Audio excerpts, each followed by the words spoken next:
Riddance of Poisonous Snakes. Poison is also called defilement, or hindrances. These poisons are sources of all passions and delusions, the fundamental evils inherent in life, which give rise to human suffering. Buddhism considers these poisons as poisonous snakes that need be let go. The three poisons are regarded as the sources of all illusions and earthly desires. They pollute people's lives. Men worry about many things. Poisons include harsh or stern words, misleading teaching. Poisons are also the turbidity of desire, or the contamination of desire, the poison of desire, or love which harms, devotion to Buddhist practices. Besides, the poison of delusion, one of the three poisons, and the poison of touch, a term applied to women. According to the Buddha, there are 4 poisons in our body, or 4 poisonous snakes in a basket, which imply the 4 elements in a body of which a man is formed. The 4 elements of the body: earth, water, fire, and wind, which harm a man by their variation, increase and decrease. 3 poisons or 3 sources of all passions and delusions, the fundamental evils inherent in life, which give rise to human suffering. The 3 poisons are regarded as the sources of all illusions and earthly desires. They pollute people's lives. Men worry about many things. Broadly speaking, there are 84,000 worries, but after analysis, we can say there are only 10 serious ones, which are 10 disturbers of the religious life. 10 poisons do not only cause our afflictions, but also prevent us from tasting the pure and cool flavor of emancipation, liberation. The first poisonous snake is lust. Lust is the string of craving, and attachment confines us to samsara's prison. In other words, craving and attachment are not only roots that prevent us from being sufficiently moved to renounce samsara, but they are also 2 of the main things that bind us to samsara. In order to overcome craving and attachment, we should contemplate on the impurity of the body. When we are attached to someone, for example, consider how that person is just a sack full of 6 kinds of filthy substances. Then our attachment and craving will diminish. The second poisonous snake is anger. Anger is the highly disturbed aspect of the mind that arises when we see something unpleasant. The objects of anger could be sentient beings or inanimate objects. When we involve ourselves with them, they completely disturb and torment our mind, and we wish to harm them. Anger does great damage, for it can destroy our root merits, as if they had been burnt in a fire. Anger is responsible for people taking lives, beating or stabbing others. The third poisonous snake is ignorance. Ignorance is the opposite of the word to know. In Buddhism, ignorance means not knowing, not seeing, not understanding, being unclear, and so forth. Whoever is dominated by ignorance is like a blind person, because the eyes are shut, or not seeing the true nature of objects, and not understanding the truths of cause and effect, and so on. Ignorance is the root of all sufferings and afflictions. The fourth poisonous snake is pride. Pride is the inflated opinion of ourselves, and can manifest in relation to some good or bad object. When we look down from a high mountain, everyone below seems to have shrunken in size. When we hold ourselves to be superior to others, and have an inflated opinion of ourselves, we take on a superior aspect. It is extremely difficult to develop any good qualities at all when one has pride, for no matter how much the teacher may teach that person, it will do no good. Haughtiness means false arrogance, thinking oneself correct, in spite of one's wrong conduct, thinking oneself is good, in spite of one's very bad in reality. Haughtiness also means arrogance and conceit due to one's illusion of having completely understood what one has hardly comprehended at all. Haughtiness is one of the main hindrances in our cultivation. In cultivating the way, we must have genuine wisdom. Those who have genuine wisdom never praise themselves and disparage others. These people never consider themselves the purest and loftiest, and other people common and lowly. In Buddhism, those who praise themselves have no future in their cultivation of the way. Even though they are still alive, they can be considered as dead, for they have gone against their own conscience and integrity. The fifth poisonous snake is doubt. Doubt signifies spiritual doubt. From a Buddhist perspective, the inability to place confidence in the Buddha, the Dharma, the Sangha, and the training. Doubt, as wavering uncertainty, a hindrance and fetter to be removed. One of the mulaklisa, or root causes of suffering. Skepticism, one of the 5 hindrances one must eliminate on entering the stream of saints. Vicikiccha is a Pali term, a combination of 6 means without, and Sakiccha means medicine. One who suffers from perplexity is really suffering from a dire disease, and unless he sheds his doubts, he will continue to worry over and suffer from this illness. As long as man is subject to this mental itch, this sitting on the fence, he will continue to take a skeptical view of things, which is most detrimental to mental ability to decide anything definitely. It also includes doubt with regard to the possibility of attaining the jhanas. Doubting is natural. Everyone starts with doubts. We can learn a great deal from them. What is important is that we do not identify with our doubts. That is, do not get caught up in them, letting our minds spin in endless circles. Instead, watch the whole process of doubting, of wondering. See who it is that doubts. See how doubts come and go. Then we will no longer be victimized by our doubts. We will step outside of them, and our mind will be quiet. We can see how all things come and go.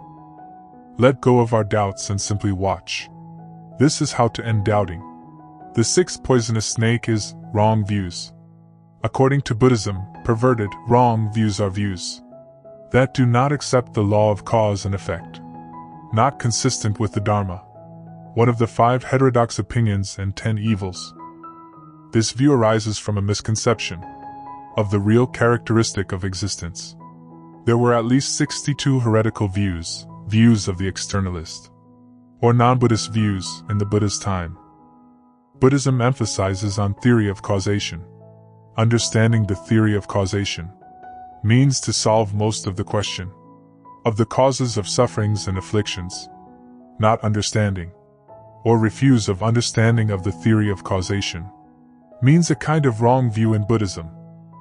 According to the Buddha, sentient beings suffer from sufferings and afflictions because of desires, aversions, and delusion, and the causes of these harmful actions are not only from ignorance, but also from wrong views.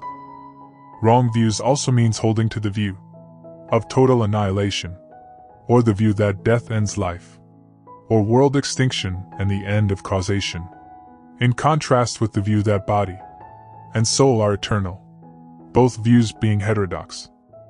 The philosophic doctrine that denies a substantial reality to the phenomenal universe. The 7th poisonous snake is killing. This is one of the 10 kinds of evil karma. To kill living beings, to take life, kill the living, or any conscious being. According to the Buddha and his teaching, written by Most Venerable Narada, killing means the intentional destruction of any living being. The Pali term pana strictly means the psychophysical life pertaining to one's particular existence. The wanton destruction of this life force, without allowing it to run its due course, is panadapada. Pana also means that which breathes. Hence all animate beings, including animals, are regarded as pana. Plants are not considered as living beings, as they possess no mind. Monks and nuns however, are forbidden to destroy even plant life. This rule, it may be mentioned, does not apply to lay followers. According to the Buddhist laws, the taking of human life offends against the major commands, of animal life against the less stringent commands. Suicide also leads to severe penalties in the next lives. The eighth poisonous snake is stealing. Stealing means taking possession of anything that has not been given by its owner, or stealing is also wrong, even legally speaking.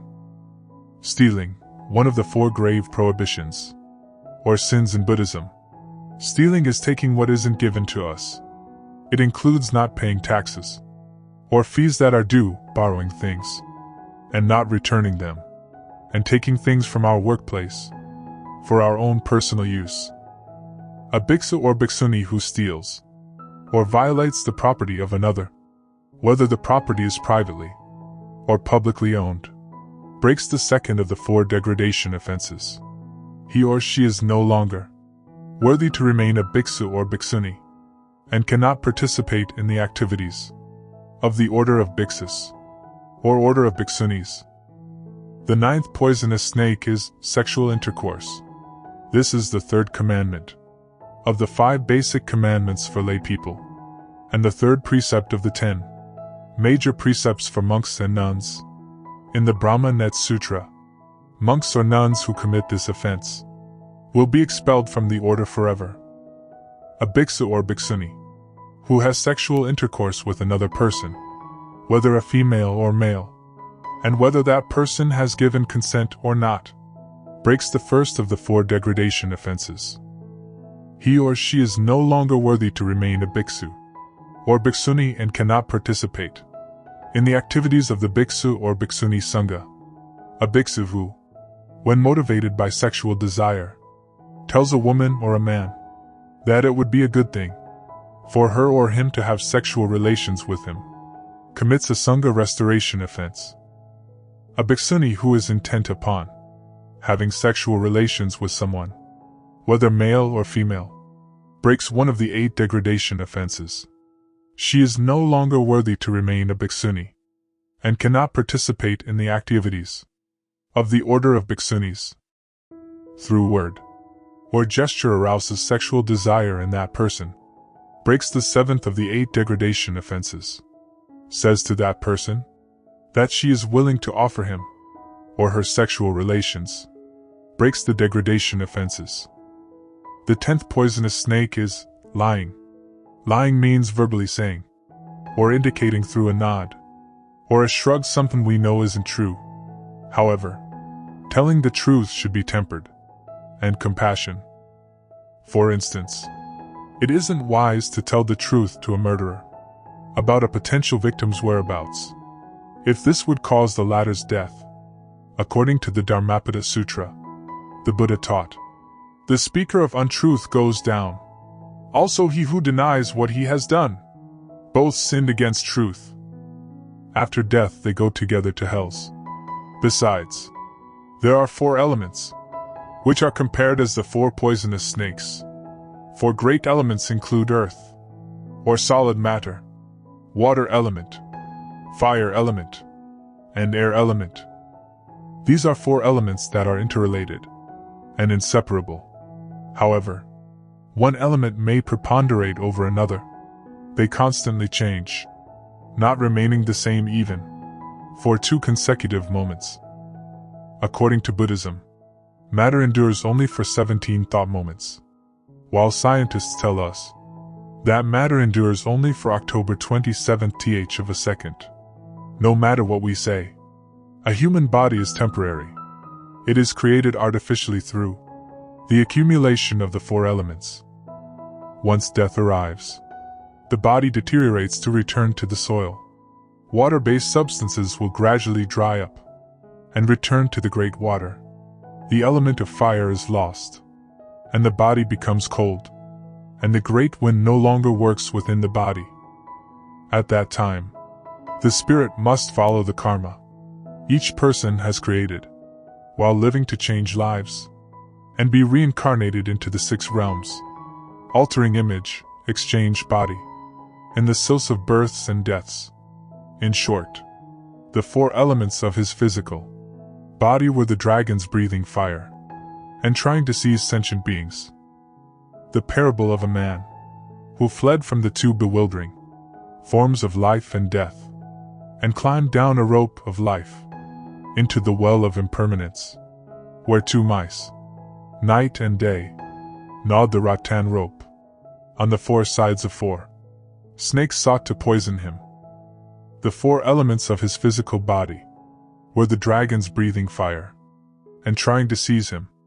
On looking up he saw that two elephants, darkness and light, had come to the mouth of the well. He was in despair when a bee flew by and dropped some honey, the five desires, into his mouth, which he ate and entirely forgot his peril.